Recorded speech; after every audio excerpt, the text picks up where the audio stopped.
What's up, everybody? It's your girl Keisha from Put Your Phone Down podcast. We have tried, honey, to do live stream, and I can't even say we. I blame myself. Me, I'm just trying, y'all. I'm trying to go live stream, trying to bring y'all, some Q&A with the beautiful Miss Carisa Montooth. But somewhere on Facebook, I'm hanging out live. Y'all might see the backside of my camera. I don't know.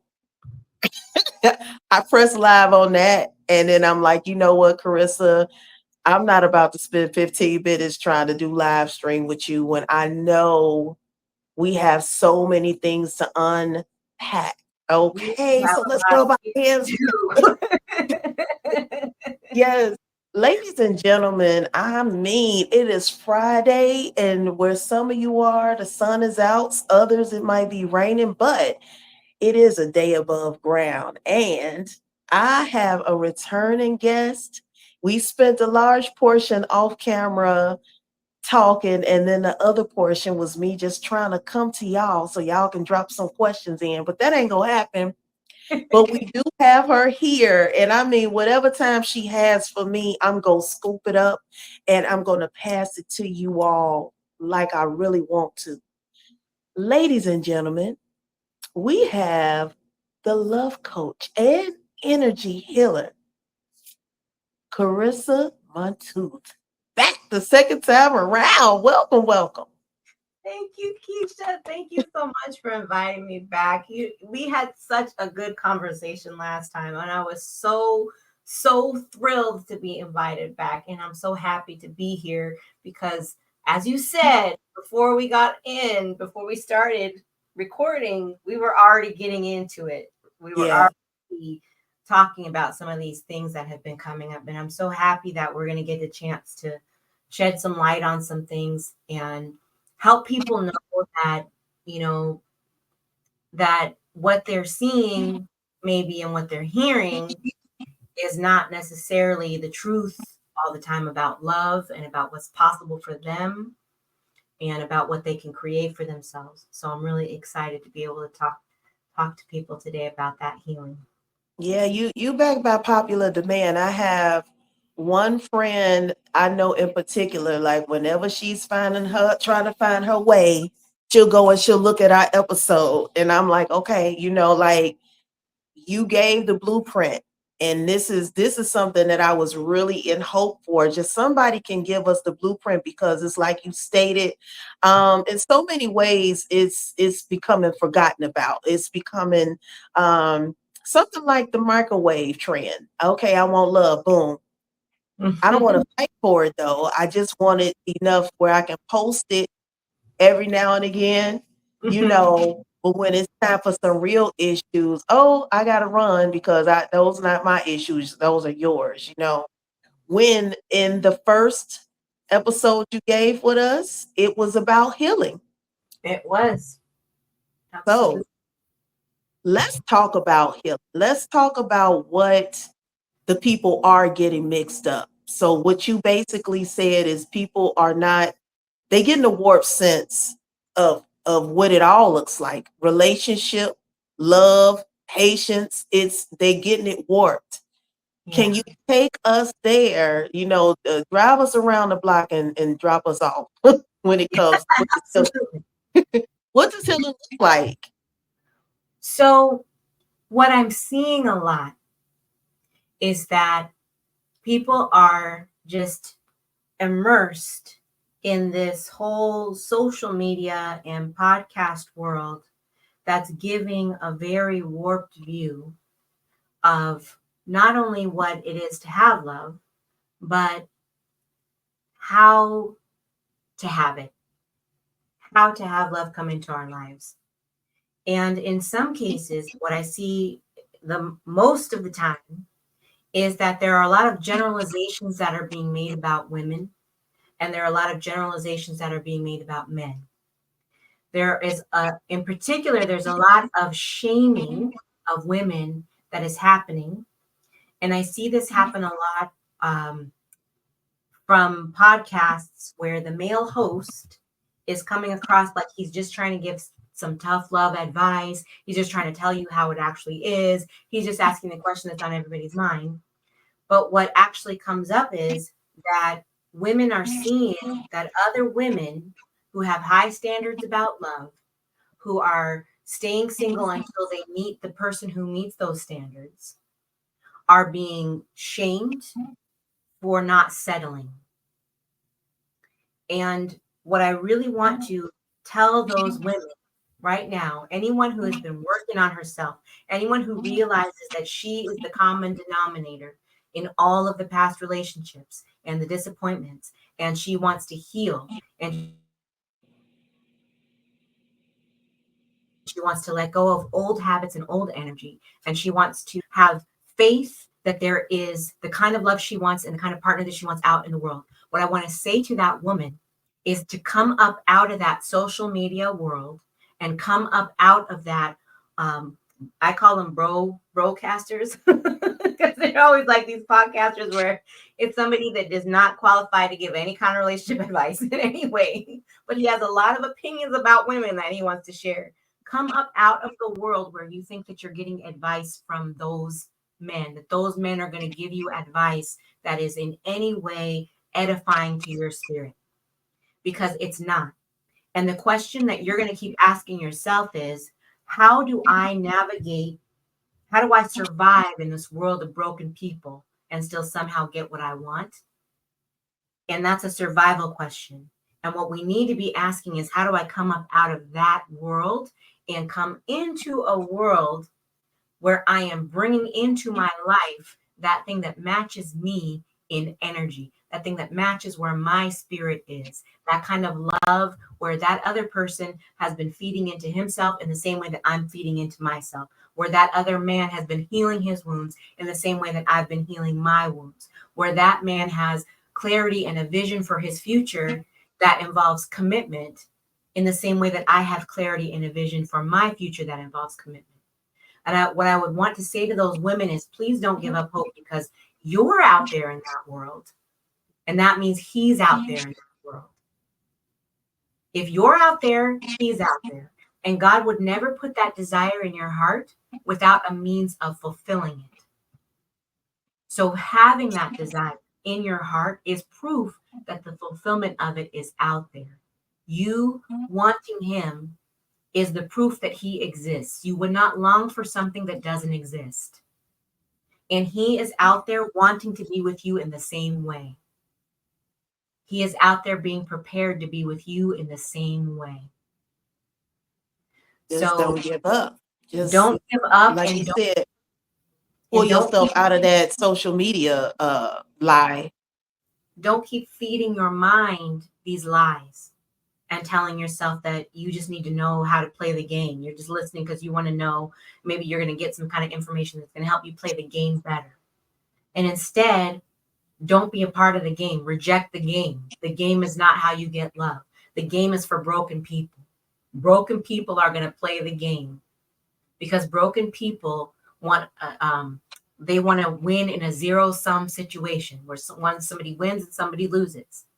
That's a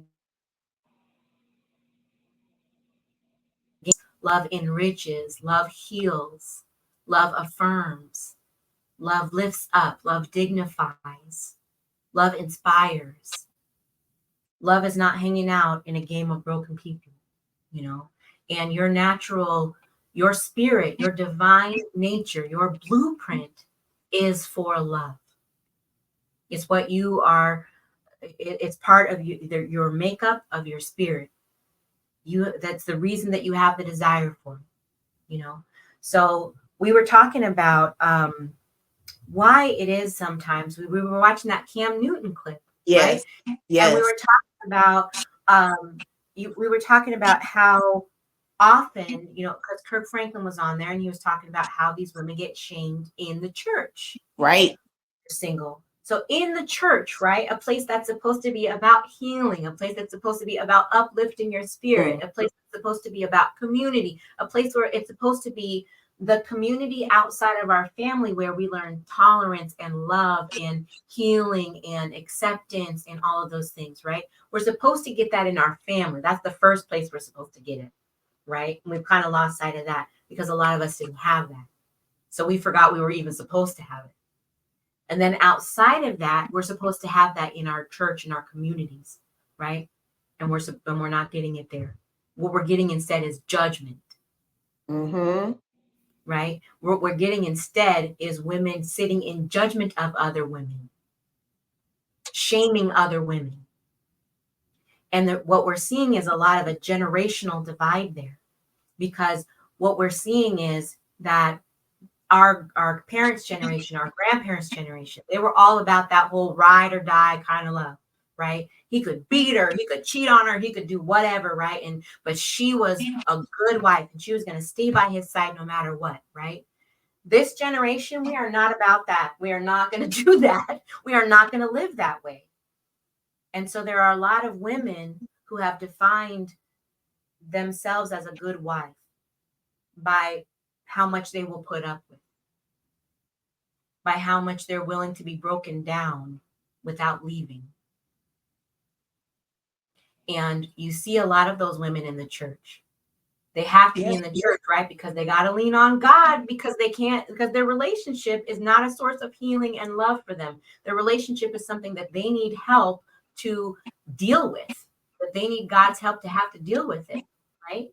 Yeah. So because if you are in a relationship where God is actually at the center of your relationship, right? You don't have to judge anybody. You don't have to shame anybody. That is And not that, the first desire of your heart. That's not how you're going to speak to single women. That's not how you're going to speak to younger women. That's not how you're going to speak to women in your family or women in your community. If you're coming from a place where you actually know how to love the way God loves, you're not coming from a place of judgment and condemnation and shaming, you know. yeah, and I feel also it's like you said, we have to get to the bottom of that. And Kirk Franklin, I'm gonna play a small clip. He talked, and he, like you said, it said it was church weaponizing, just the It, old school way. it, Church has come a decent way. However, when you do reach a certain point in age, let you be like Kirk Franklin said, upper 30s, and you have not yet found marriage, and not popped out kids. mhm. All of a sudden, the judgment does come, and I do have to put this out here for the people that are listening, and for the people who are watching. This may present a trigger warning. I just was telling Carissa, it did do some triggers with me. I am 46 or 47. I don't know. It depends on the day of the week, but I know I'm in my 40s. Okay, um, knocking on 50, and I'm okay. It's just that here comes the judgment, which is, what we talked about off camera. Sometimes that, oh my God, it bakes my biscuits. But for the viewers, I would love your opinion about Kirk Franklin, who was recently on the Cam Newton, and we're about to show a small clip of that. Don't be no 30, 35-year-old single black woman and go to the family reunion. All the older women are going to do them. They're going to look at you and wonder and question you and challenge you on what? Why you not married? Where your man at? Where your kids at? All that. Like it's a prerequisite for identity and value that if you don't have a man, if you don't have kids, that something about you is broken. Do you understand how dysfunctional these messages are? Yeah. Yeah. Said, do And you understand how dysfunctional? And I have to agree with that. What's your take about that? yeah, What's your take about him saying dysfunctional? You think that's an overused word?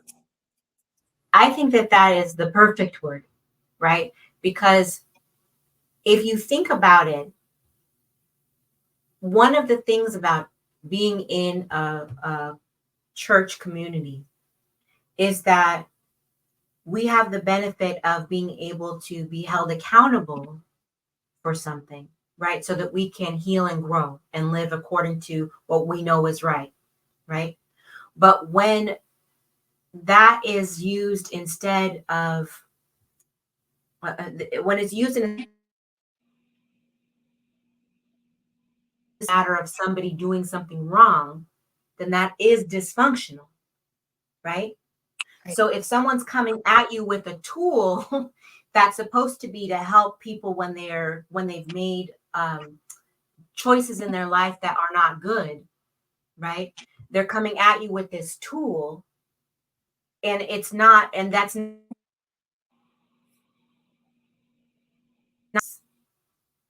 for what you want in a partner, and you are waiting. Don't be no 30, 35-year-old single black. I do apologize. It just went. Go ahead. You're waiting. And you're waiting until you have a partner who matches that, right? That's not you making a mistake. That's not you making a judgment that's not moral. That's not something where you need to be held accountable because you haven't done something wrong. And can you imagine if instead of doing that,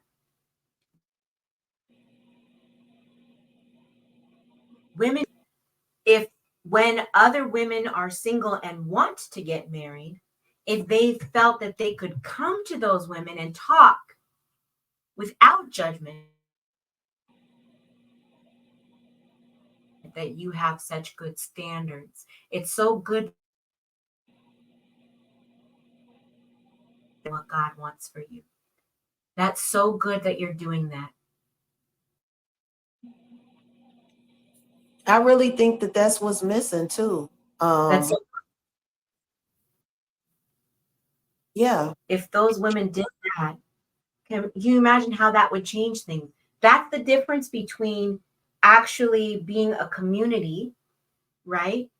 Versus just being a place where you go where you don't know if it's safe, it doesn't feel good, there's a lot of judgment, it's not really accepting. If we really wanted to be a community in churches, there would be a lot more of that. Yeah, I agree. And people telling you that you're enough, as far as instead of frowning up, telling you, well, dang, what's wrong with you? As if you have made a, a conscious decision somewhere down the line. For me, it was age. I was like, okay, once I made it in my 30s, I just didn't want to stop at being somebody's girlfriend. And I knew that, you know. And so when you have the mentality that you not just go, okay, I'm not just gonna be the girlfriend, then you have to go back to the drawing board, and that's what I did, Okay, well, Keisha, you don't want to just be a girlfriend, in your mind, you gonna want something more. Um, and so nothing's wrong with that. I don't, but society does put out that something has to be wrong with the woman if she reaches a certain age and she doesn't have what the box life is, which is, hey, pop out those kids, be barefoot, be pregnant, and like you said, be this good wife. And you like, well, how about waiting until somebody I pray for appears in my life and they are healing too, and then we can move on and pop out some kids, which brings me to my next Cam Newton one. Cam Newton has been trending for a lot of great topics. And honestly, I like that he's going there. This young lady, I believe she's a therapist, but I do know that this woman knows her stuff. Not only has she been on Cam Newton, she was on Nick Cannon. Cam Newton and Nick Cannon kind of in the same little category when it comes to having multiple kids. But this is what she said to Cam Newton when he questioned her. She's in her 40s, she's single, but she's also that chick, okay? But the one thing that I wanted you to pay attention to, and I think I pointed that out earlier, is what the caption is. And that was offensive to me. So again, listeners and viewers, here is something that might come to a trigger warning for women that are still single and a certain particular age in their life. Woman out of 41 years have not met Mr. Right. Mm-hmm. That's enough time to find a lot of things out. I bet. And yet, Mm-hmm. no kids, Mm-hmm. single. Mm-hmm. I'm not, but I am saying,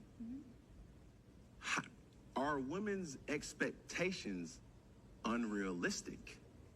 No, I'm gonna say, like I said on Nick, the question shouldn't be why isn't a woman of age, of success, of a certain caliber not married with kids. The question should be why are people rushing to the altar just to become divorcees or baby mamas and baby daddies? I think if anything, we need to be teaching our society, take your time, young man or young woman, so that you can get to know not just this person but yourself first, so that you can choose a life partner, not that that person isn't exempt to divorce, instead of rushing to the altar just to become a divorcee or a baby mama and have multiple kids by multiple women, just to say you have broken families everywhere. I don't see no benefit in that.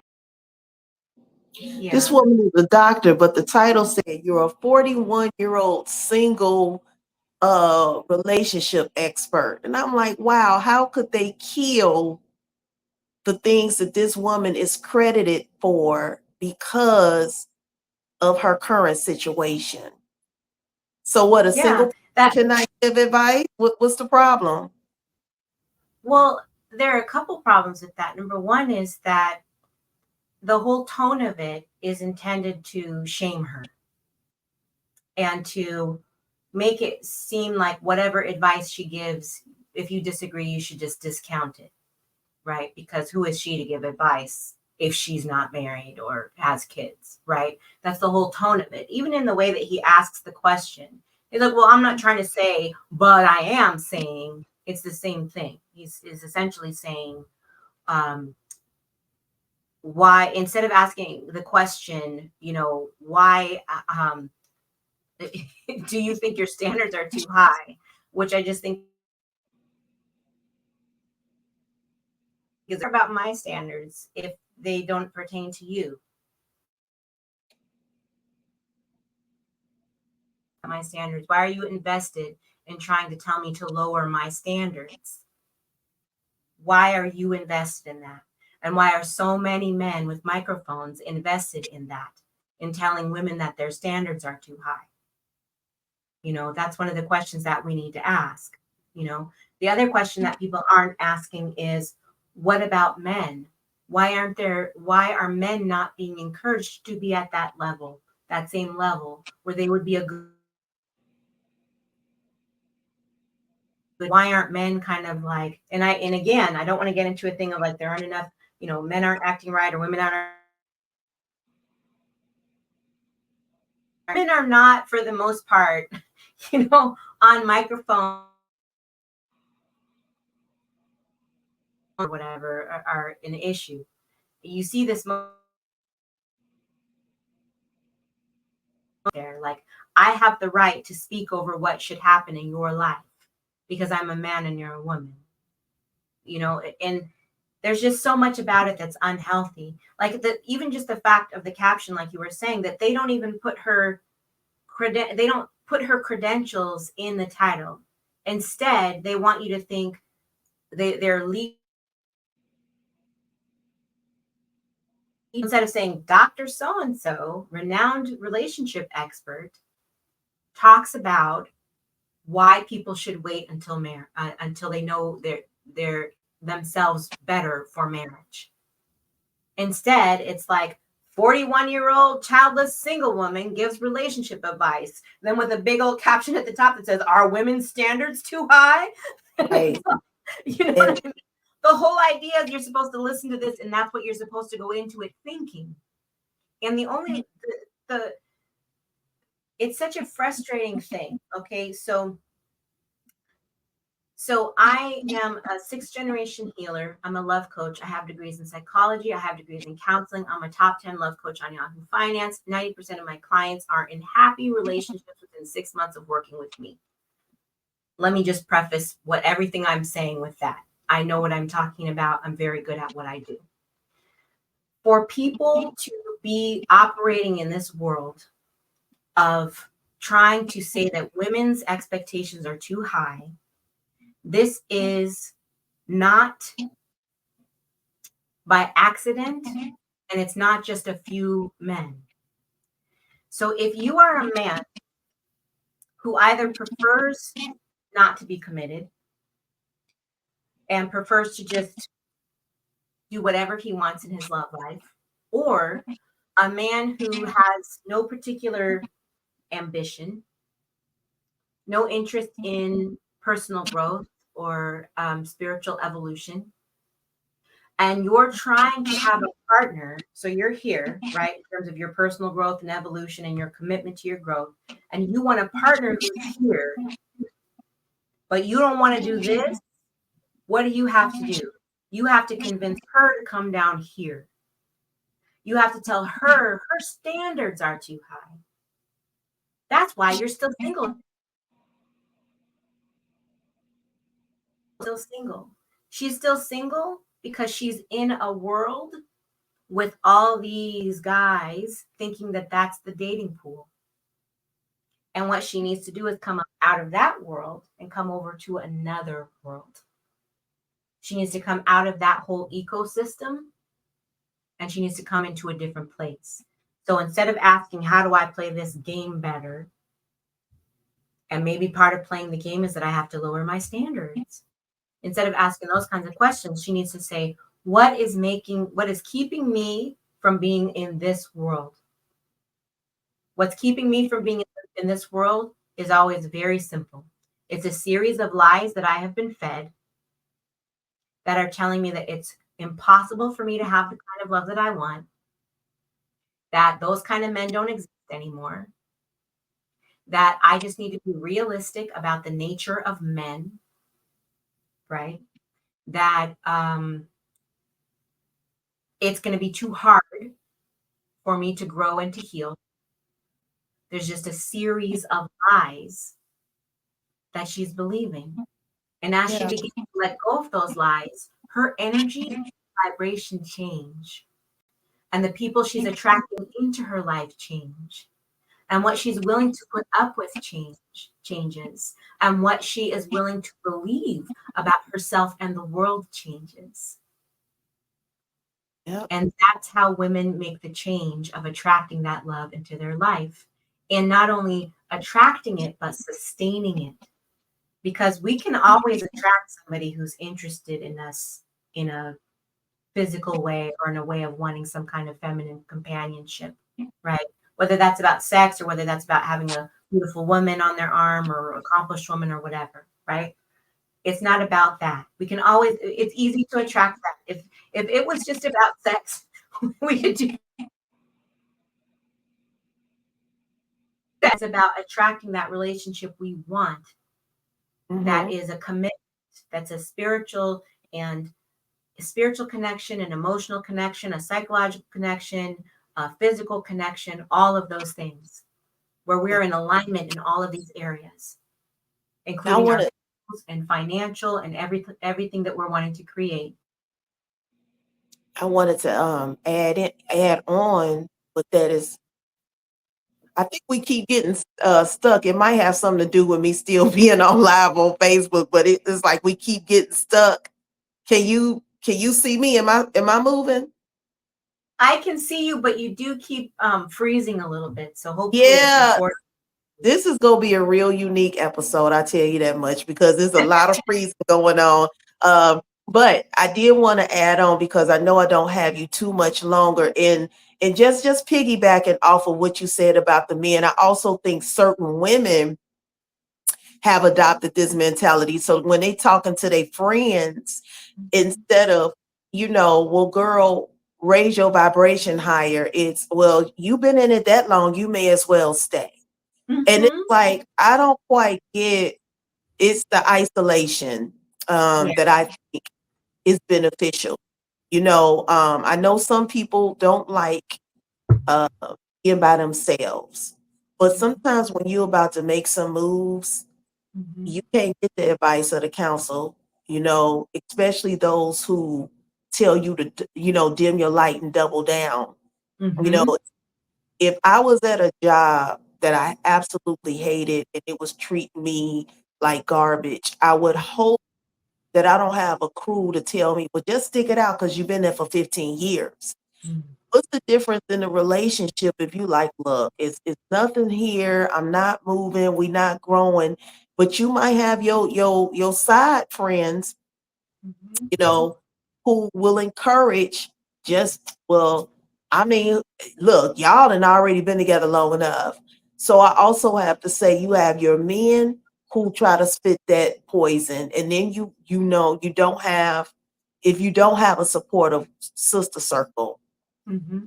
then you end up pretty much stuck. There is no healing, there is no evolving, there is no attracting what you feel you deserve. It's going to be this, well, this is what the men say. So, like you said, let me play the part. And then this is what my homegirls say.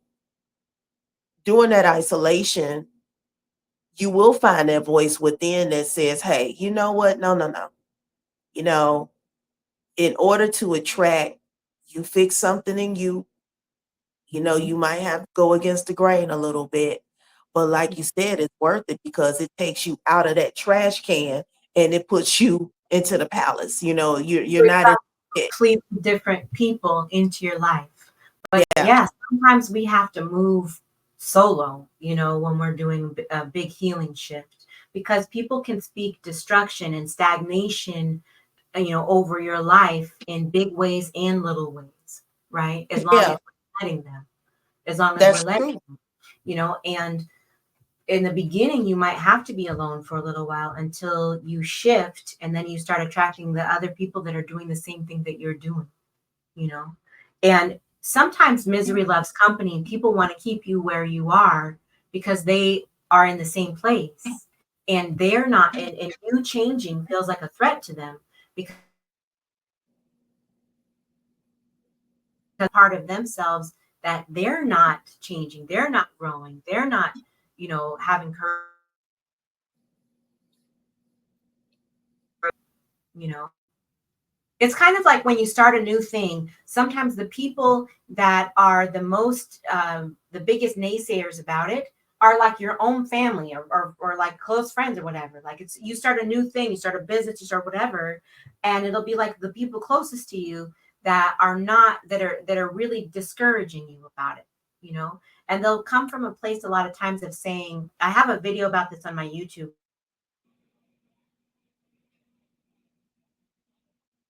when you're attracting love into your life, and they'll come at you like, well, I'm just trying to, you know, keep you from being disappointed, you know, Mm. I'm just trying to help you be realistic about life and that kind of thing, right? That's not it. They have limited beliefs about what's possible in life, and they can only speak to you from those limited beliefs. And if they're not even aware that they have those limited beliefs, then they can't grow, they can't change, they can't evolve, they can't talk to you. So, like, even when somebody says, um, you know, that you, like, you go to people who are doing what you want to be doing, if successfully, if you're trying to get advice about doing that thing, right? If somebody that you know is broke, you're not going to go to them for financial advice. You're not going to them for investment advice. If you know someone who's in a relationship that is a terrible relationship, right, where they're always miserable, but they've stayed and stayed and stayed, and it's impacting their emotional health, and it's impacting, you know, their mental health and all these things, you're not going to go to that person for financial advice. I mean, for emotional, for relationship advice, right? You're not going to go to them for that. You know, you're going to go to people who are happy in the relationships they're in. You're going to go to someone who's done what you want to do, who went from where you are to where you want to be. And they can tell you the roadmap of that. All just, the way that we need to look at some of these things is being really careful about where we're getting our advice from. Is this advice, when I hear this, does it feel like it's, like you said, it's a trigger warning? Am I triggered hearing this? Because advice that is going to speak to your spirit, that is going to speak to your soul, that's going to help edify you, help you heal, it might bring tears to your eyes, but it will be tears of like recognition and relief, of like, yes, this is something I know in my spirit I need to heal. And this is a safe place for me to do that. Finally, Yeah. that's how it's going to feel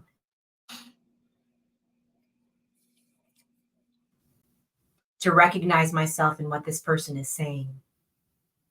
I feel And, so ashamed about it. That's and not that's going to be advice for you. that's what I feel the healing looks like. You know, there is Two things I want to ask before I let you go, and I do.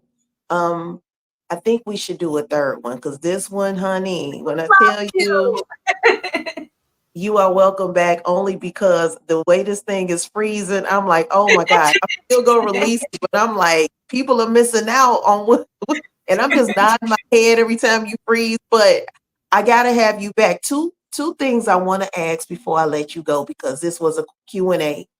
The first one was, it says,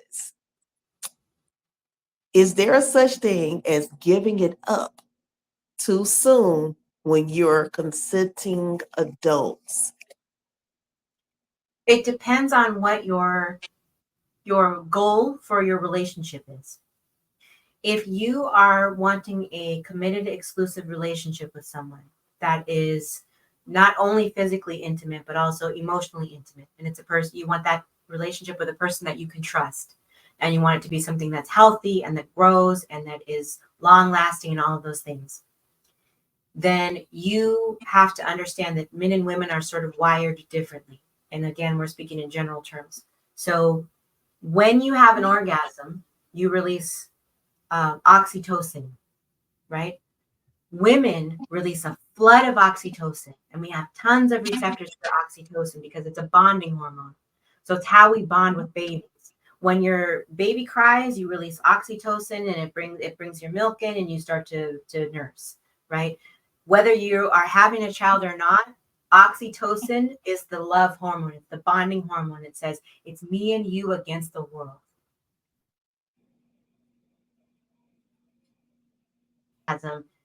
They release not is like that adrenaline hit that you get on a roller coaster where you're like, that was so fun. So you can see men and women come to sex from different places, and not because one is bad and one is good, but because they release a little bit of oxytocin. But for women, it's a flood, and it stays in our. So while we're doing that, we're bonding. We're thinking about him. We're thinking about our future. In our name and all those kind of things. He is not in that place at all. And not because he's a bad person, just because that's not how he's wired. So a lot of times what women will do is with someone that we don't know that well yet.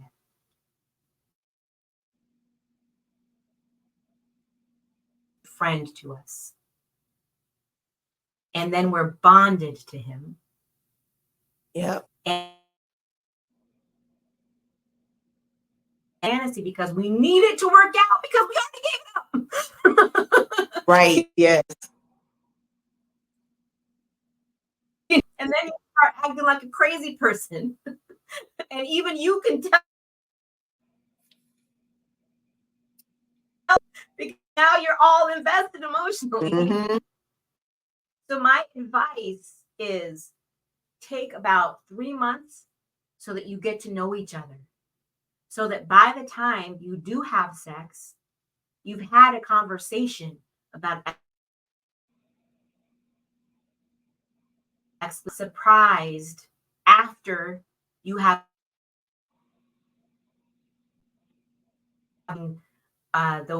this wake up call that like he's not even thinking of it in that way. Like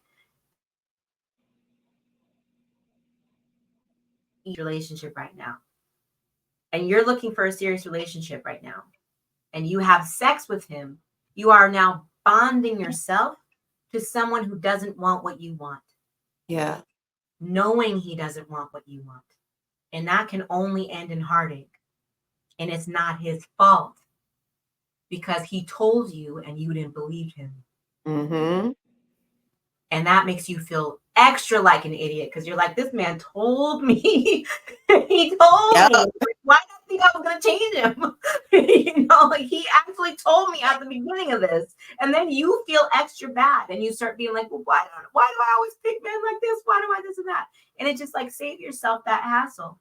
If you can have a conversation with somebody out loud speaking the same language with words. And I always have to emphasize this because a lot of times we go, well, I assumed this because XYZ. And I'm not talking about assuming. If you have a conversation where it's like, are you my girlfriend? I don't want to see anybody else. I just want to be with you. Great. You're my boyfriend. I don't want to see anybody else. I just want to be with you. Cool. Now you can have sex because now there's a level of commitment and a level of safety. There's a container for that to be in where you're not going to go crazy not knowing what's going on with this person you bonded to. Can I say that that's how I want it, honey? Listen, no, you better claim me, honey. Like, I don't want to be in a position, especially in this age group, of wondering, where I stand, what are we doing, what is this? It's way too confusing for me. I think we get to a certain point too in life where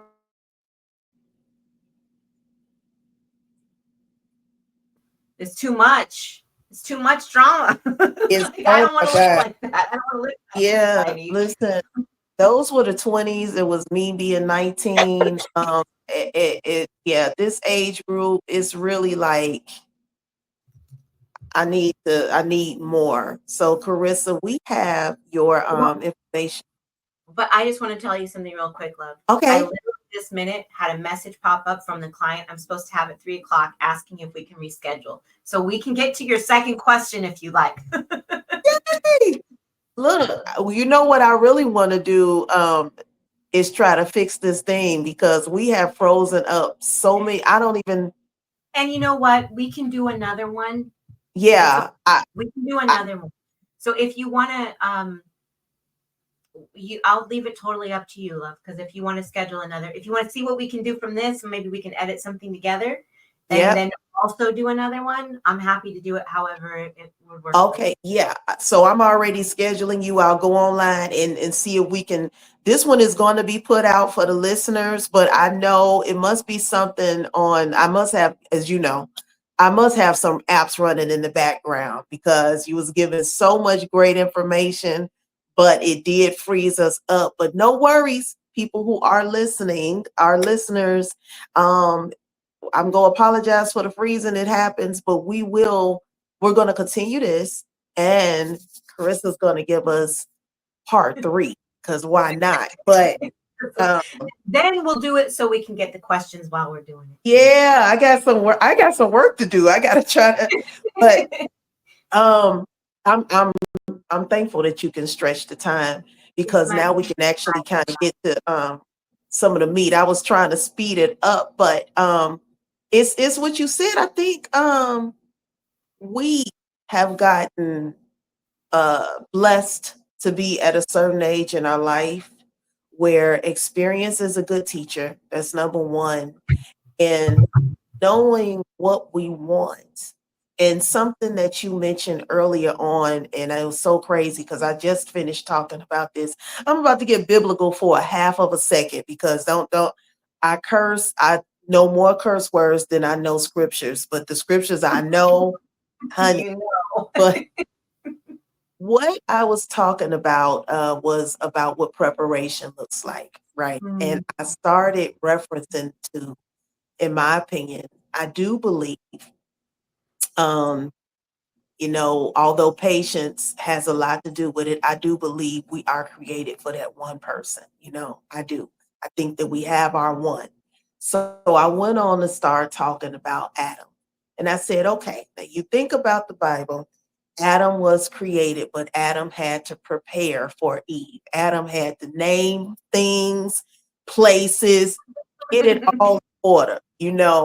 I think a lot of people might read the Bible and think one day Adam had just finished naming everything and boom, Eve appeared.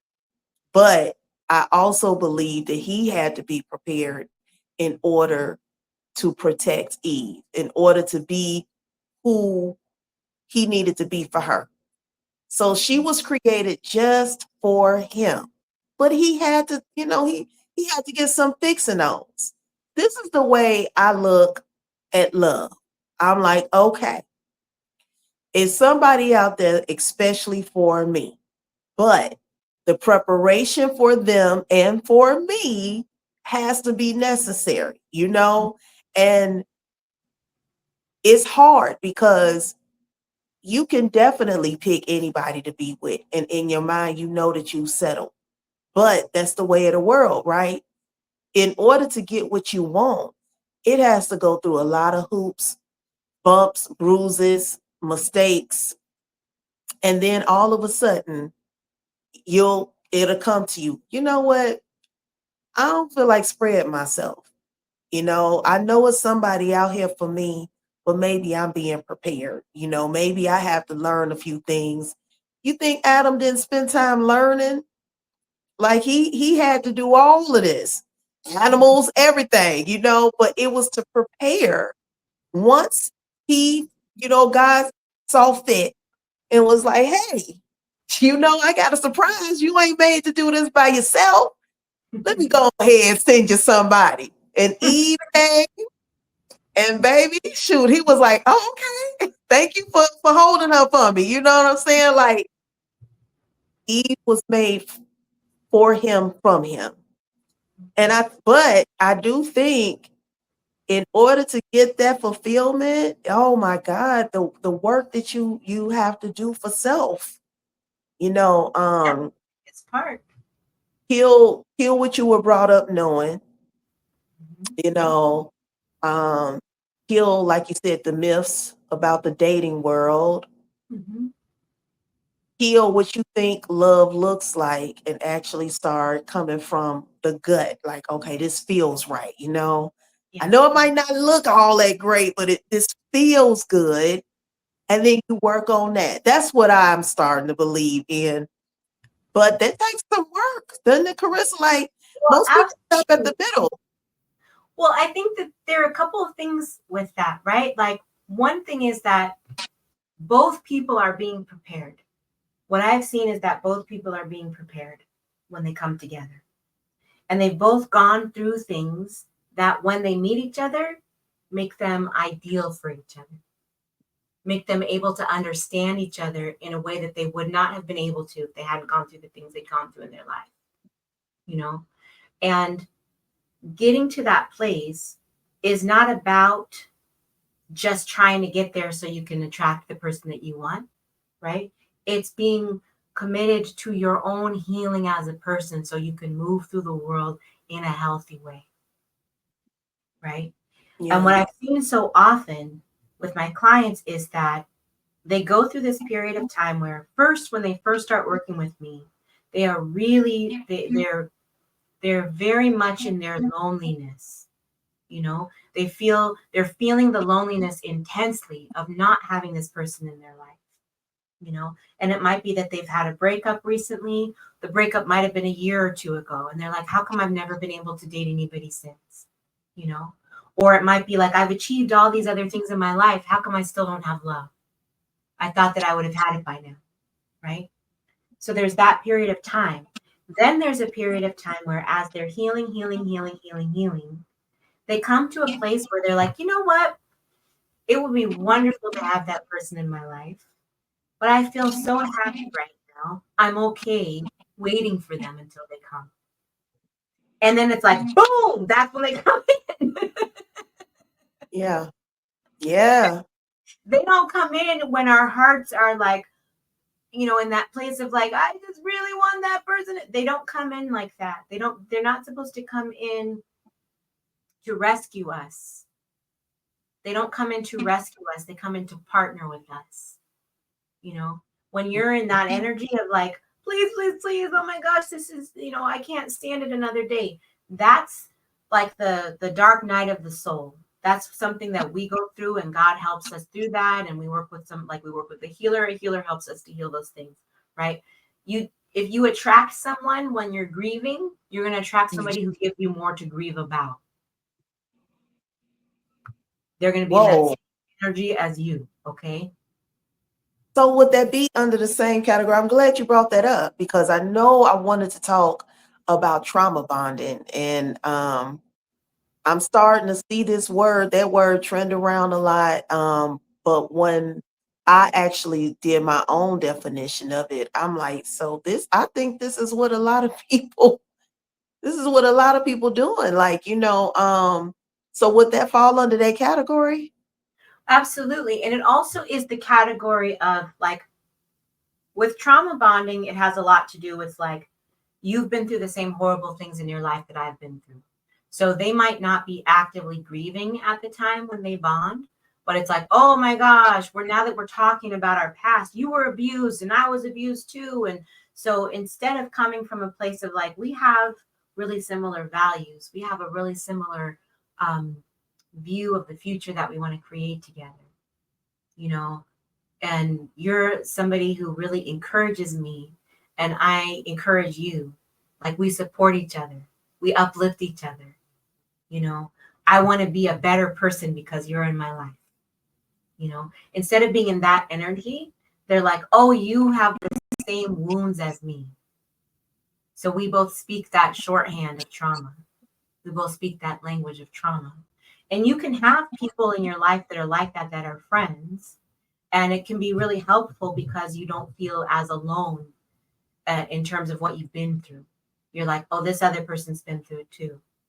The problem is when one of you wants to heal and the other one doesn't, whether it's friends or in a romantic relationship.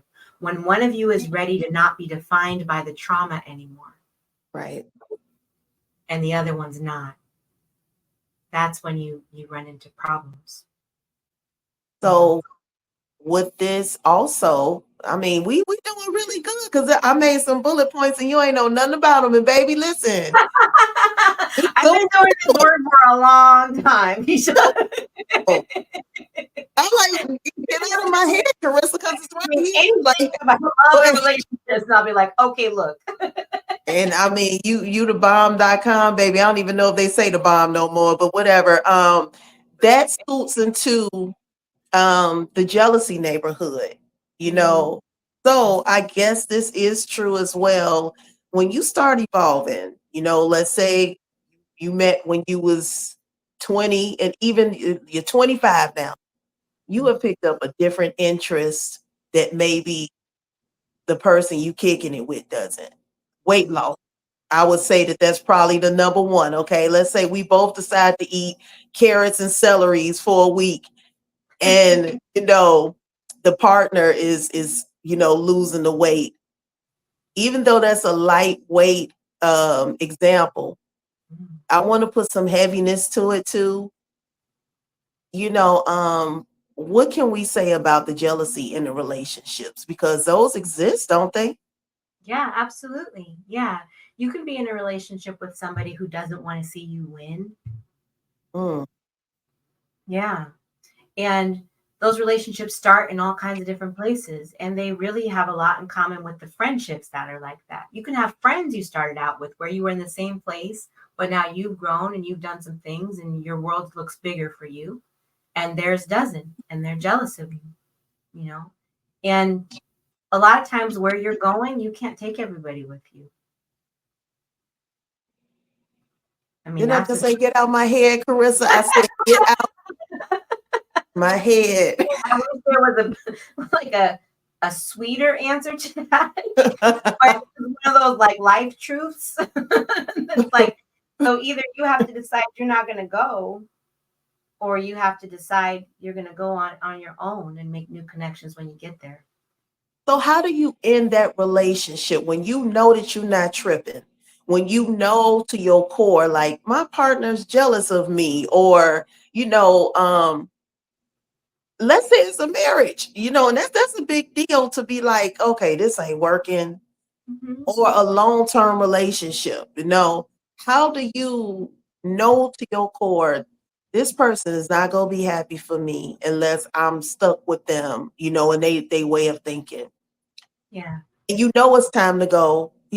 How do you break a relationship when jealousy is pretty much the only thing that's keeping y'all together at this point?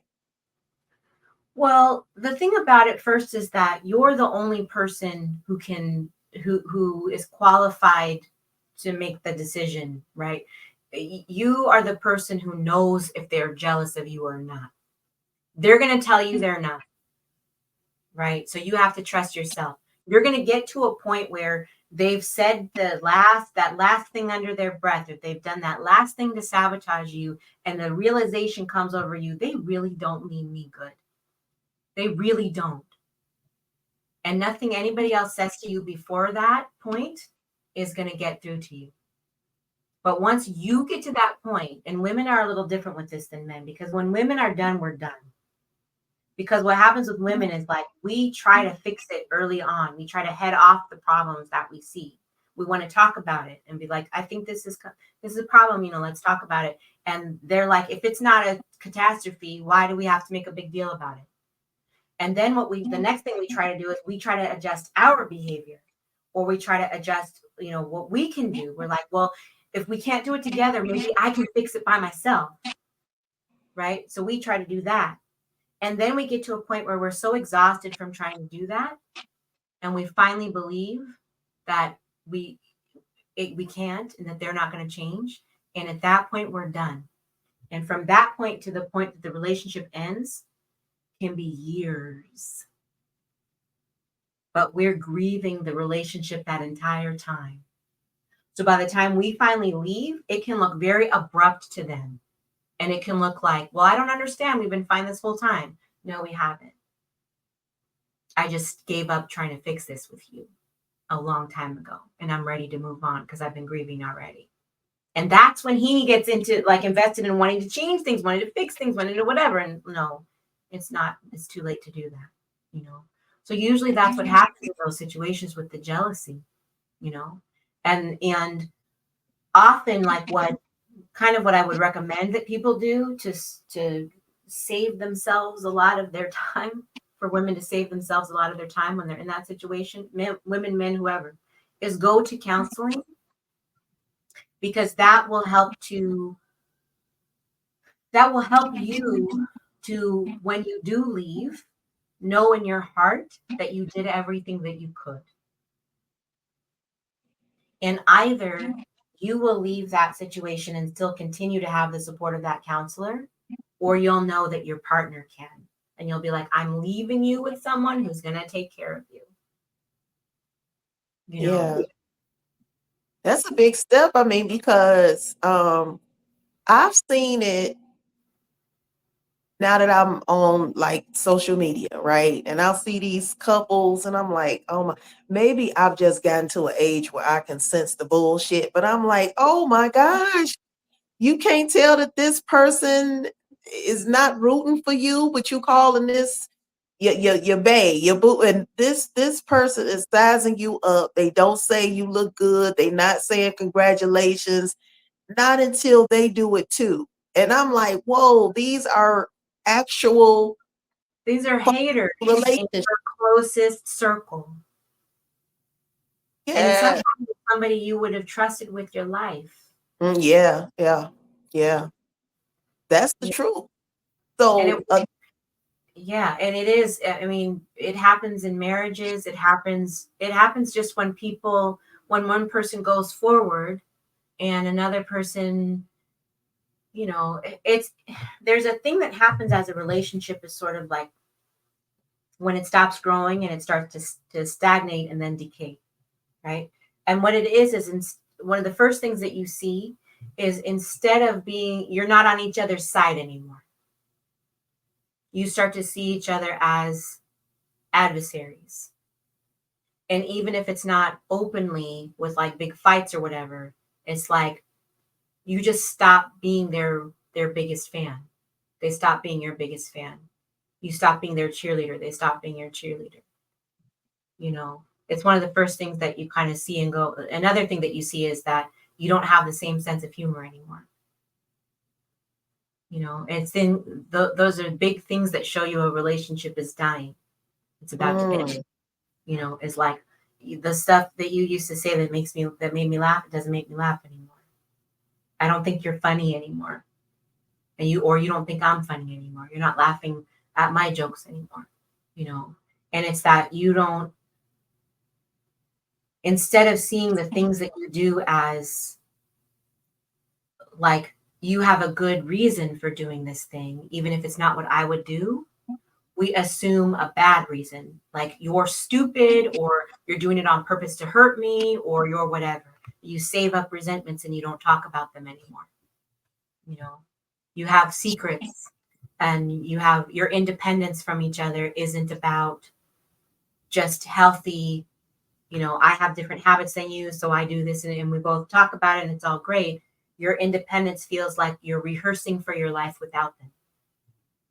Whoa. Whoa. So when you talk about, jealousy, and we just go put this all under one umbrella, we covered trauma bonding, jealousy in relationships. When you do see your partner, I wouldn't even say outgrowing, just finding a different interest. Um, let's tiptoe into the competition portion of the relationship. I think sometimes that can be hand in hand. Like, some people might say it's inspiring, but if your partner, you're not moving until you see your partner move. And your partner might not find that attractive, like, well, how come you didn't decide to do this, until you see me do it? Can that also be a break in the relationship when you again, like, okay, is this person competing against me? So these are real things. I'm just jotting out examples, but these are real. Yeah. Well, it depends on the personalities of the people, right? There are certain personality types, like the couples that love to work out together, which I'll never understand, but okay. Where it's like healthy competition is excited for them in their marriage, but they're not competing in the sense of like, I want you to lose. They're Right. competing in the sense of like, we're going to do this together, and they spur each other on to win. And even if I'm competing, I'm still your biggest cheerleader, or even if you go higher than I do. It's like the couple at the Olympics, right? So when the Olympic athlete who won the jump, right? When she ran to the stands and her husband picked her up and he was like, you're an Olympian, you're a gold medalist. He's hugging her. He's an Olympian too. He's an Olympian too. And that's what it's supposed to look like. Yeah. Right. He was like, baby, this Yeah. is amazing. I'm so proud of you. He was, even before she went into the last one, I want you to think about everything that you've overcome. I want you to think about all of that, and you're just going to get out there and be amazing. And when she did, he had happy tears too, right? Yes. That's what that looks like. That's what that looks like. The only person who was as over the moon about her success as she was him. Mm. And if it had been him having the success, she would have been just the same for him. Right. So that's what that whole like competition thing looks like. They're both professional level athletes. Professional level athletes that are used to competition and don't shy away from it at all. There's another couple who are both professional level cyclists. And one of them, Tadej Pogacar, he had just won the Tour de France. And then his girlfriend was going to the Olympics as part of the Olympic cycling team. And he was like, yeah, I'm not going to do the next race. I'm going to be with her. There was another race starting after that. He's like, I'm going to her race. I'm going to go be with her. I don't need to be on this other thing. I'm good. I'm going to cheer her on. Yeah. I think we need to see more of that, though. It's like, man, stuff like that. Oh my God, it has a different compartment. It's not love. It's, oh, you whipped. Like we was talking about off camera. Oh, well, be careful with that. And it's like, whatever happened to that feeling? When did that get so ugly where it can't be highlighted?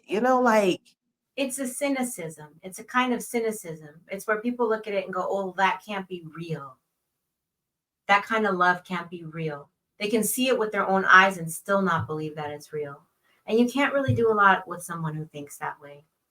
And that's what I mean when I say, like, there's that world, right, where we can surround ourselves with people who think that way. Or there's that world where we can come out of that and go look at these amazing examples of the kind of love that's possible, the kind of Yeah. love that I want to have. I know it's possible because look, there it is right there. Yeah. And It's I'm telling happening. you, it's just as a single woman, that's honestly, that's what I want to surround myself around, like um you I've spent a lot of time, I wouldn't even say jaded, that's not even my personality, but it's been, like you said, just trying to get used to that ugly portion. Like, well, I guess it's just the way it is. Mhm. But I could never fit in that world. It was always like, I love too much. You know what I'm saying? Like, Have a I, big loving heart, and yeah, like you said, well, I said something to my partner the other day. We were talking about our about life and our plans and all of these things, and I said to him, I am here to love. That is my purpose in life, is to love. It's the reason that I am here, is to love. And it didn't feel like a big thing to say to me, but it was a big thing to him. He was like, for you to say that was so inspiring, because there's a lot of cynicism in the world, right? There are a lot of people that, if like, how can you say that?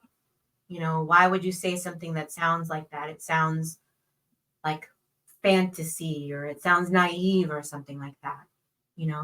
It sounds like, I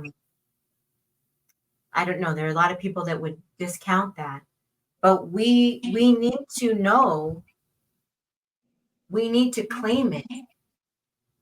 We need to claim that our hearts were made to love, that you were made to be loved in a big way. We need to claim it, and we need to know that it's out there for us, and that we deserve to have it. mhm. We need to I, claim it. I agree with you. I think that a lot of times, we lose our way, Mhm. and it's like you said, we become cynical, or we put ourselves out there a little bit too early, and here we are talking about heartbreak and all of those things. But I also believe we definitely were created to love, and some of us took that on to the heart. Like, nope, now this is what I'm here for, Yeah.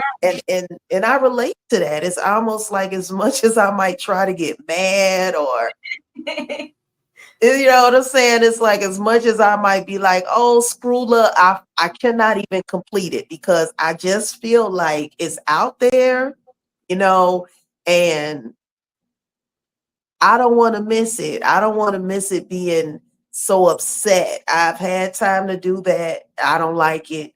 You see me, honey, you see a big smile and a big old personality to match, and I can't, dim that. And I know that that's what I fought hard for. I fought hard for this smile. I fought hard for, that lightheartedness. And so I agree with you. I feel like that, when God was like, okay, let me sprinkle it on her, he was like, yeah, this one is gonna love. Okay. She's gonna love. I'm gonna be This sure one, to love the way that I love. So when she loves yeah. other people, they'll know that's from me. Yes.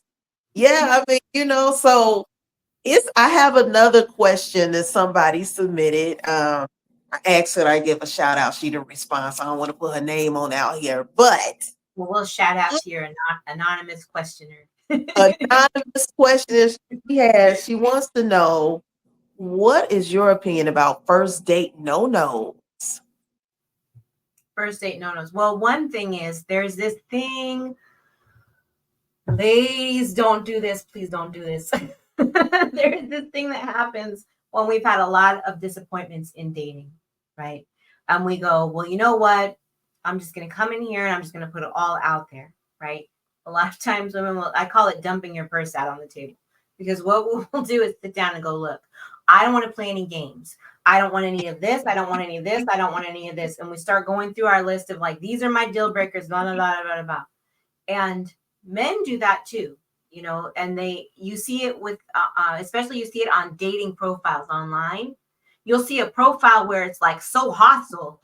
He'll be like, and if you're looking for a man with a lot of money, you could just keep swiping, because everybody on here is shallow and super. And you'll be like, oh my God, like, who hurt this man? You know Yeah. what I mean? And in our version of it is to do that, to go, well, I don't want to play any games. I don't want to blah, blah, blah. This is what I want. So I'm looking for blah, blah, blah, blah.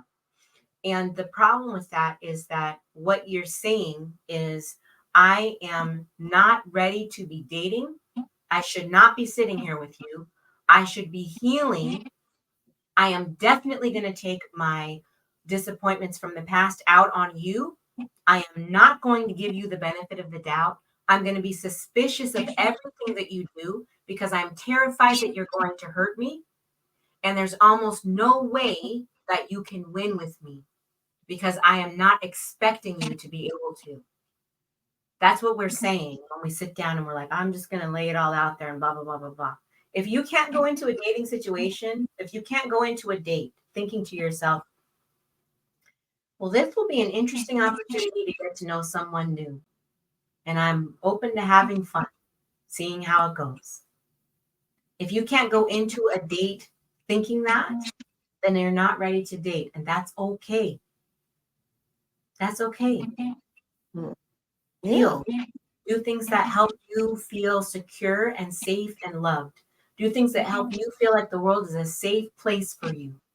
Go home and get your money in order. Go home and start making a plan for how you're going to eat healthy. Go home and make a plan for how you're going to get some movement that you like to have. I don't like to call it exercise because that turns everybody off, right? Buy yourself a big cup so that you can have water with you and drink it all the time. Start going to bed early so you can be rested. Like, start practicing self-care and self-love. Start reading about how to heal from specific situations that you've been into. You know, start to, if there's something that you've been wanting to do for a long time, if there's a class you wanted to take for a long time, or there's something that you've been wanting to do, a place you wanted to travel to, a thing that you used to do when you were young that always brought you a lot of joy and you just don't do it anymore, start doing those things. Make the world a good place for you where it feels like your needs can be met. Yeah. So you can start to heal. And that way, when you go to date, instead of coming and bringing all this disappointment with you, which is really just grief and fear that you're going to be hurt again, instead, you're coming in from this full, rich, happy place where you're like, whether we hit it off or not, I'm good. My life Yeah. is good. Yeah. You know? Yeah. And if we hit it off, that's great. And Mhm. if we don't, blessings. And you know what? It's like you said, it's healing on both ends because I can't remember if I shared this one with you, but this was a while ago, right? And so I'm walking and I got flagged down, this guy. So I'm like, oh boy. I'm gonna tell you something. Tyler Perry said it in one of his stage plays before he became like, before he started the movies. And in one of his stage plays, he was kind of going through the ages of life. He said, by the time you get to your 40s, when they walking up, what they about something, he was doing nothing but telling the truth. So I knew, I'm like, oh, I can't wait to tell this man to turn around because you are about to waste my time. So he comes up and I give him an opportunity to start talking. He begins giving me his background, and I'm not interested because it was not about him. He began talking about his ex-girlfriend, or we working it out, and she just mad at me because I spent a lot of time with the kids. And I'm thinking, sir, you have not asked my name. I don't even know what makes you think I give a shit. Like, this is exactly where I was with it. Like, I'm giving a face like, so you stopped me. So Out of I everybody else that walked past you. therapy. Yeah. I guess you decided to try to holler by giving me all your problems. Yeah. You're leading with your problems. Yes. So I'm looking and I stopped him and I said, hold on. I said, I'm not for you. And he took a pause. He was like, what? I said, I am not for you. And I wasn't trying to act like I'm better than or nothing. It's this is how you introducing me. So this is the shit that I would have to put up with if I even gave you my number. You think I want to go through that? So it's like what you said with the, the women dumping their purse. The men come, He ran some after of you them. out. Yeah, and I'm like, that wasn't even the first date. That was him approaching me. Can you imagine what the date would be like? Well, really often too is that women will, women are we have a superpower. One of our superpowers is that we can make the best out of any situation. Any situation we're in, we will make it better, you know. And sometimes we use that power trying to help other people, right?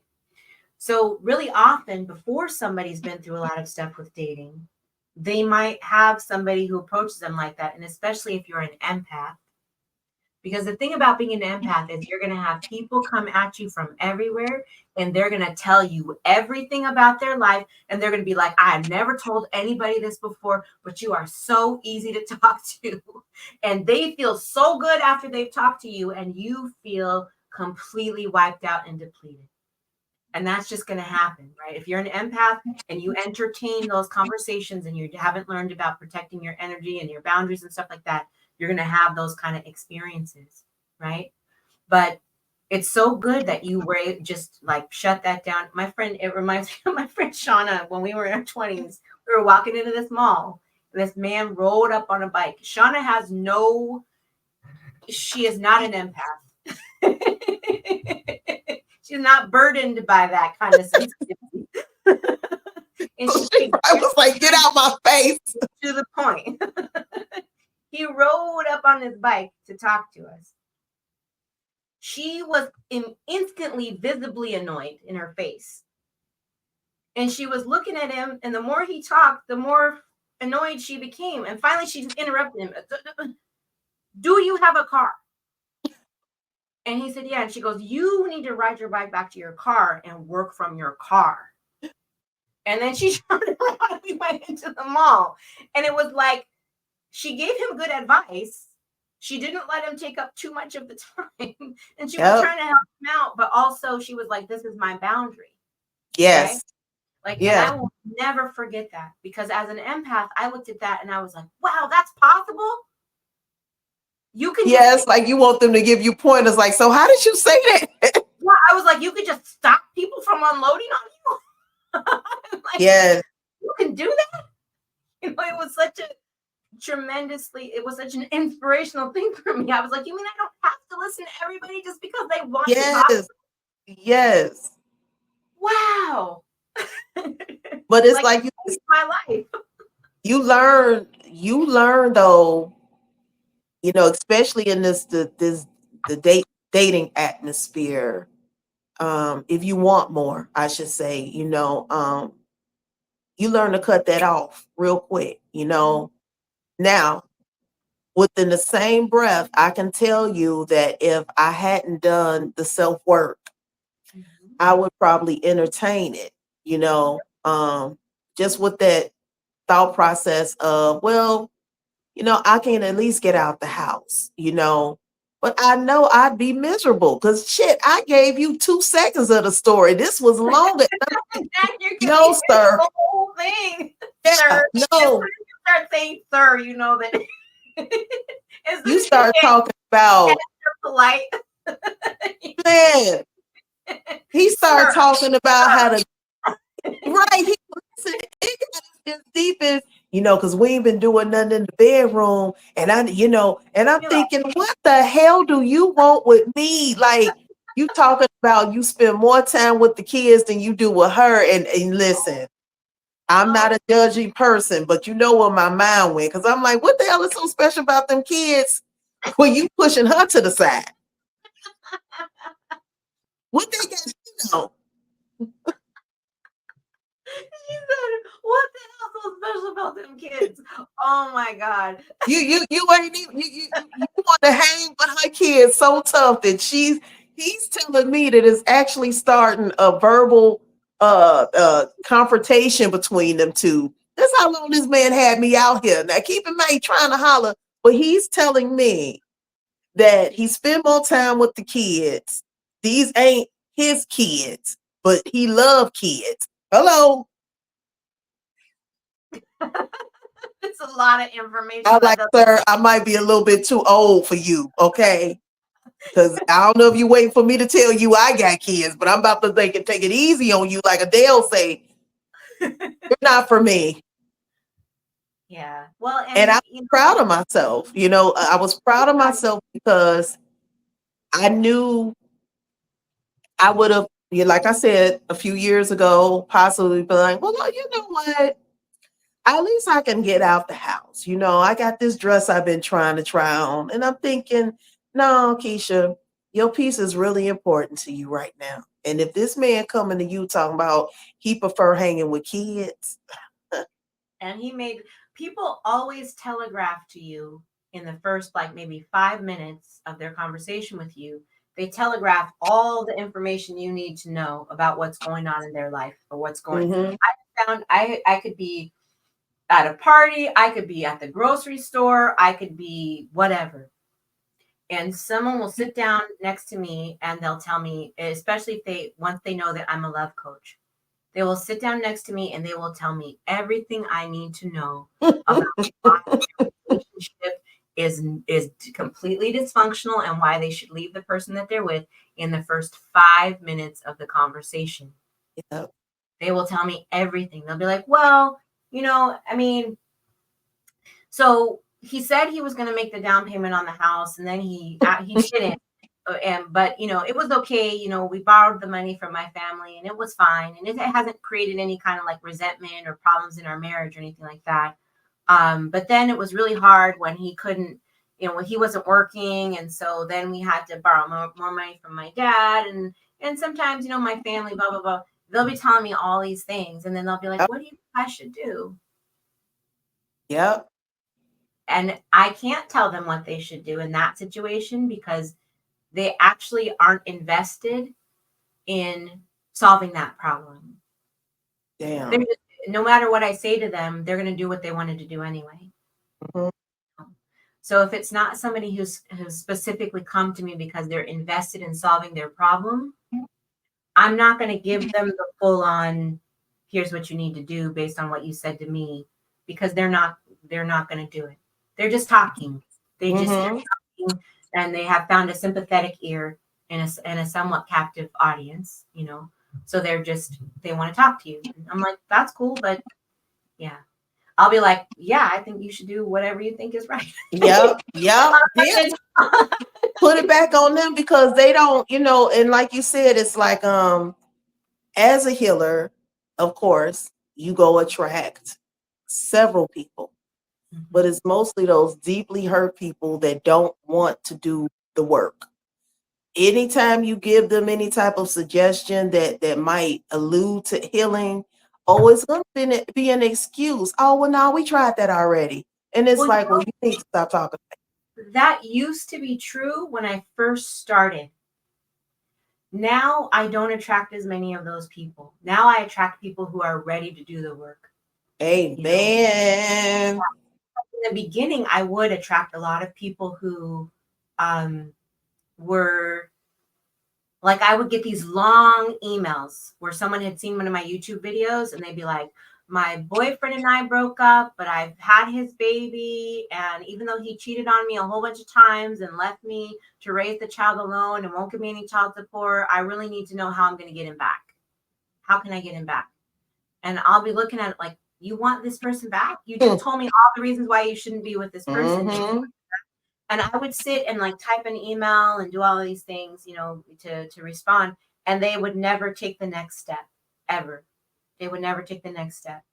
Or they would just keep asking me for like kind of like free advice that they weren't going to follow anyway, you know. And what they really wanted was, or what they really needed was just to talk to somebody about what was going on, which is like, okay, that's kind of therapy is good for that. I'm a love coach and an energy healer. So what I work with is if something's going on in your energy that needs to be healed, if you have wounds from the past if you are still in your energy married to an ex, because you can have a vow of marriage to an ex that is an energetic vow of marriage, even if you were never legally married to them. Mm-hmm. I work with wounds that have to do with fear, grief, confusion, um, shame and anger. I work with women to heal those wounds. I work with women to clear negative or limiting beliefs like I'm too old for love. I already have the love of my life. Nobody wants a single mother. Nobody wants somebody that has kids. Nobody wants somebody who's 40 and still single. All these kinds of beliefs. There are like 20 beliefs that are the most common beliefs that I help women to clear out of their energy. So if you want to go to a therapist because you want to talk until you feel ready to heal, that's great. And therapists can help with a lot of those kinds of things. I absolutely support and believe in therapy. I have a therapist, she's amazing, but there's also healing. Healing happens at the level of your subconscious mind. That's in your energy. And when you make those shifts, your behavior changes and it doesn't feel hard. When you make those shifts, what you actually attract into your life changes. You manifest different circumstances for yourself. Yeah, that's true. And I mean, my God, that was a mouthful. It's true. I would have never honestly, and I probably said this in the first episode, and I probably said this off camera. I know I would have never gotten to this point of meeting you, honestly, with the thought processes that I was working under, um, even down to trying to look for podcast guests.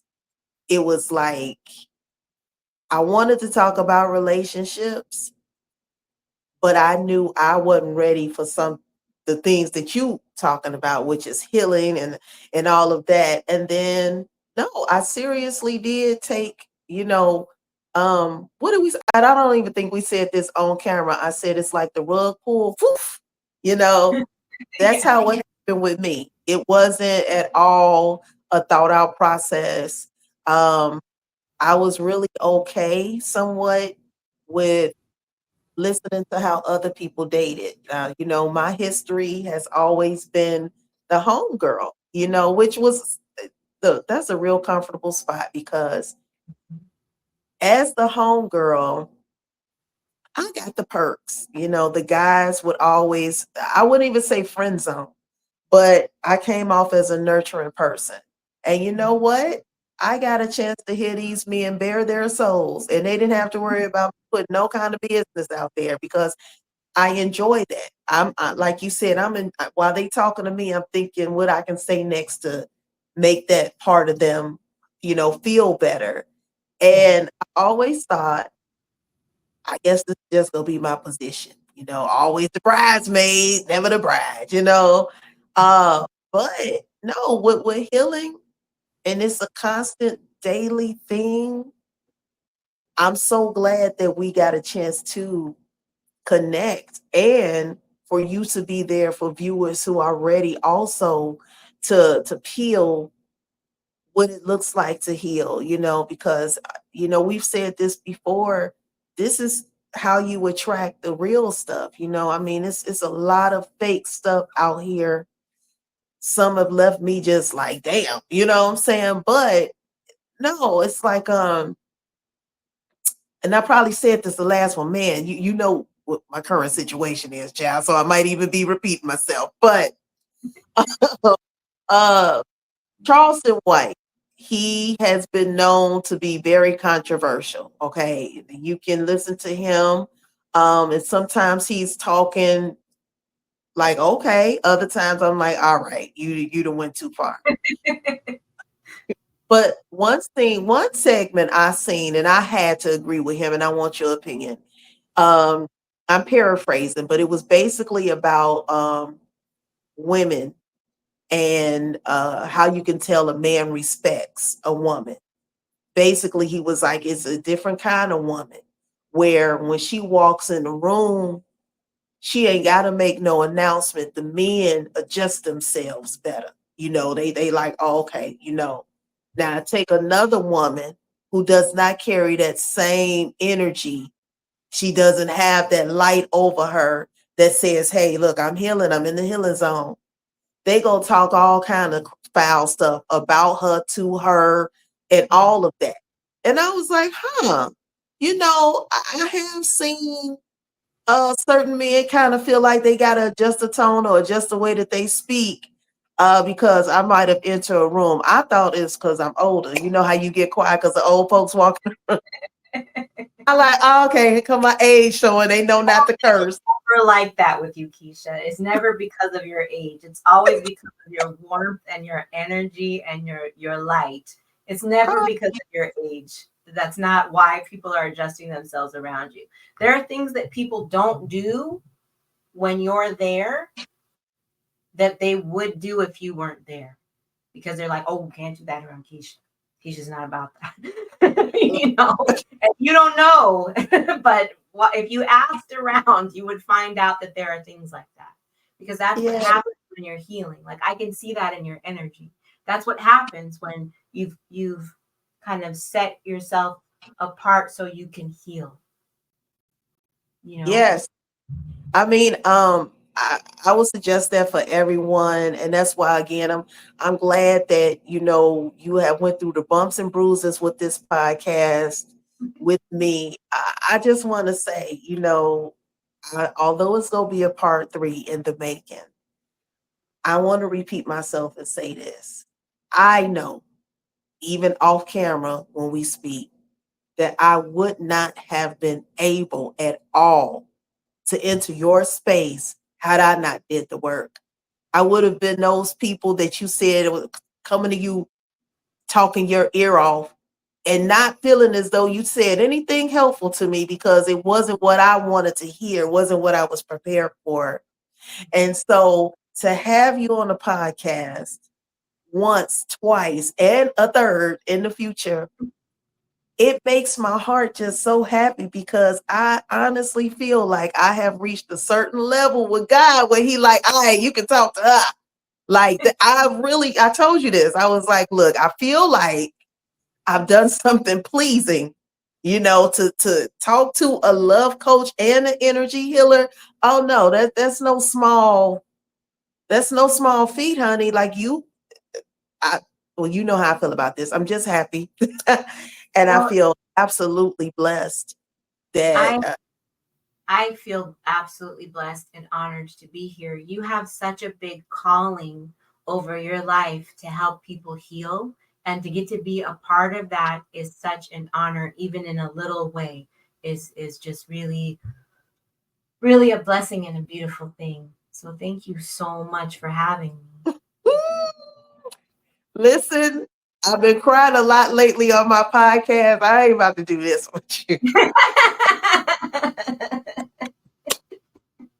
We have man, you've extended the time. I want to thank your client who don't even know that they saved my life. Okay. Um, Thank her.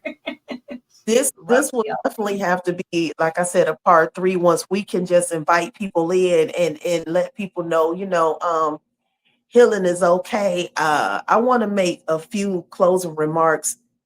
My phone is dying, so hopefully I won't get all deep and it cut me off. What haven't we been through with this phone?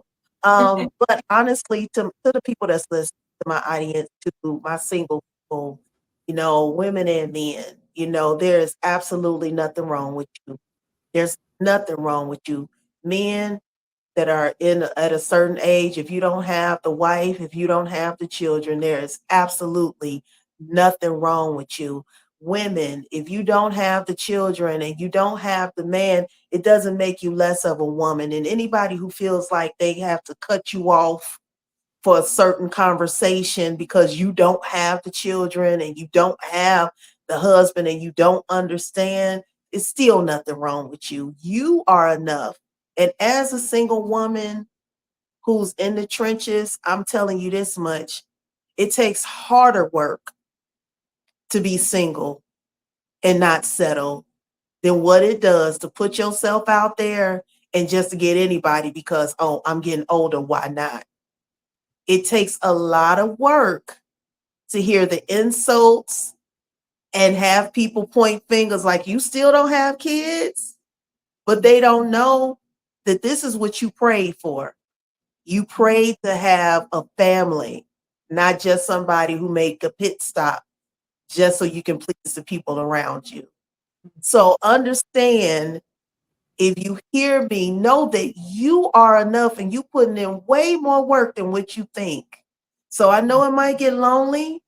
I know it might get a little dark. I know you might look at your friends and be like, man, when is my time gonna come? But just know you baking in that oven. And when you come out, you are going to thank yourself and the world will thank you for spending more time on you. And I'm telling you, it's a gift. I'm here right now. Okay. So I just wanted to put that word out there. Carissa, do you have anything to say behind that? Absolutely. Just to follow that, I would just want everybody to remember that you don't make love happen, you make love welcome. And you make it welcome by healing and by loving yourself, practicing that self love. So you don't have to make love happen. You don't have to be running around out here. If you don't want to be dating online, don't date online. People were meeting and falling in love and having relationships and getting married long before the internet ever existed. You will be fine.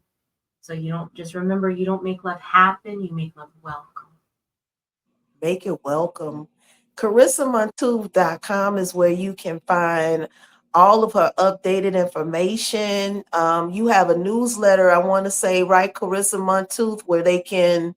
No, the love letter is, I'm sorry, the newsletter is, what is it again? I actually have an ebook that's called The Heartache Cure. So Oh, those yep. 5 wounds I was talking about, where you can heal the fear breakup wound, the shame breakup wound, the anger breakup wound, the confusion breakup wound, and the grief breakup wound.